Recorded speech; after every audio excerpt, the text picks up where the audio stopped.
Body లోపల more than 300 chemical reaction magnesium వల్ల జరుగుతాయి. కాబట్టి ఓవరాల్ హెల్త్ ఇంప్రూవ్మెంట్కి, బాడీ మెటబాలిజంకి మెగ్నీషియం అనేది చాలా ఉపయోగం.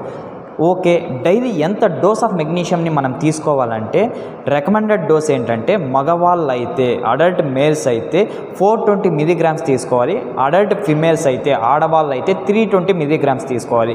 ప్రెగ్నెంట్ లేడీస్ కానీ బ్రెస్ట్ ఫీడింగ్ మదర్స్ కానీ 360 మిలీగ్రామ్స్ తీసుకుంటే సరిపోతుంది. ఓకే, ఏ ఫుడ్లో మెగ్నీషియం అనేది ఎక్కువగా ఉంటుంది అంటే potatoes, banana, soybeans, black beans, avocado, pumpkin seeds, chia seeds, spinach, వీటిల్లో అయితే చాలా ఎక్కువగా అయితే మనకి మెగ్నీషియం దొరుకుతుంది. కాబట్టి ఈ ఫుడ్స్ని ఎక్కువగా కన్జ్యూమ్ చేయండి, అప్పుడే మన బాడీ ఎక్కువగా అబ్జర్వ్ చేసుకుంటుంది.